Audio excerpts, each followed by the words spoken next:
Bonjour à tous et bienvenue dans 6 minutes chrono, le rendez-vous quotidien de Lyon Capitale. Nous recevons aujourd'hui Fabienne Delahaye, qui est fondatrice du salon Made in France qui se tient pour la première fois à Lyon. Bonjour. Bonjour.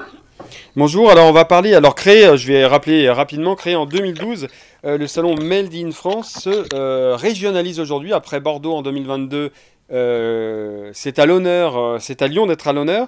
Euh, Le Made in France, c'est un sujet qui est très d'actualité puisque l'enjeu, c'est la souveraineté nationale. Est-ce que de quoi est née l'idée du salon Made in France?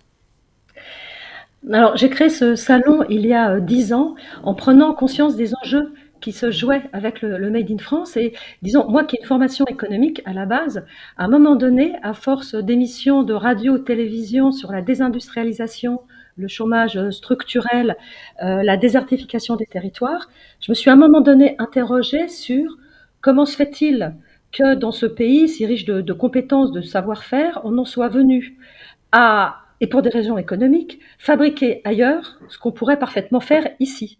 Et donc, je me suis dit, qu'est-ce que c'est pas possible, puisqu'on en voit aujourd'hui les défaits délétères de toujours fabriquer ailleurs, pensant qu'en France, on allait ne faire que, c'était vraiment le cas il y a 30 ans, des produits à haute valeur ajoutée, de la communication, des services, et penser que la Chine étant l'usine du monde, tout ce qui était fabrication dit de produits manufacturés devait être fabriqué ailleurs.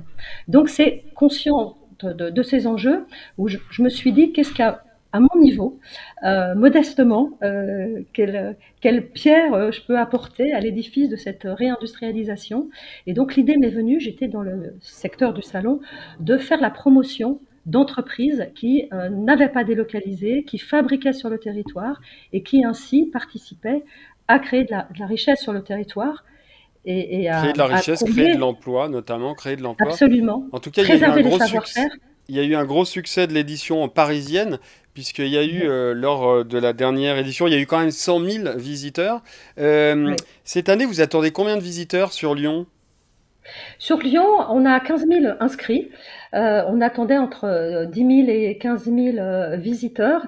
On a dépassé notre objectif en termes de visiteurs, donc je pense qu'on sera plus nombreux. On a entre 120 et 150 exposants, qui d'ailleurs correspond à l'édition parisienne en termes de rapport visiteurs-exposants, puisqu'à Paris, on a un peu plus de 1000 exposants et 100 000 visiteurs. C'est important, ce rapport, cet équilibre visiteurs et exposants. Pourquoi vous avez choisi, quand vous avez décidé effectivement de régionaliser ce salon Made in France, vous avez commencé par Bordeaux et étonnamment, Oui. pourquoi Bordeaux et pas Lyon? Parce que Lyon, c'est quand même la deuxième, hors Paris, là, c'est la deuxième région, on va dire industrielle, économique.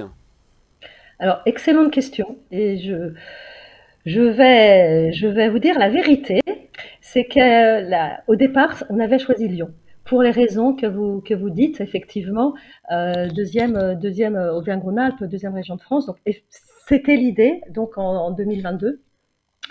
Et il se trouve que j'ai été invitée à participer à une conférence où j'ai rencontré Alain Rousset, président de la région Nouvelle-Aquitaine, et qui m'a dit mais nous, venez chez nous, on veut que la première édition soit en Nouvelle-Aquitaine. Il se trouve que chaque année sur le Salon parisien, il y a une région à l'honneur. Et l'année dernière, c'était la Nouvelle-Aquitaine. Donc, il y avait une certaine cohérence et on s'est dit, bon, bah, en deux, on vient à Lyon. Voilà la stricte vérité. Et c'est vrai que d'une façon générale, la vie aussi et voilà, la vie du business, c'est le résultat aussi de rencontres. Et ça a Hmm. été le Ouais. résultat de cette rencontre. Alors c'est vrai que Mais à Lyon, on a eu récemment une grosse actualité puisque qui avait fait grand bruit et qui était remontée au national puisque la ville de Lyon avait commandé des doudounes fabriquées au oui, Bangladesh pour ses agents. Alors aujourd'hui, la filière textile d'Auvergne-Rhône-Alpes qu'on a pu interroger Lyon Capitale, il y a eu des échanges avec la mairie et effectivement, on va voir comment ça se fait que des entreprises régionales n'aient pas pu participer aux appels d'offres. Ça, c'est un sujet dont les entreprises vous remontent. oui, je suis parfaitement au courant de cette anecdote. Effectivement, ce qui est dommage, c'est qu'en plus, il me semble que dans ce cas présent, je dis simplement il me semble, hein, je n'affirme pas, mais que l'entreprise euh, dont le nom m'échappe et qui fabrique chez vous d'ailleurs des doudounes, je crois qu'elle a même pas été consultée. Alors, parfois on dit oui, mais il n'y a pas d'entreprise française qui pouvait répondre à la demande en termes de quantité. Encore faut-il les interroger. Mais je m'avance peut-être.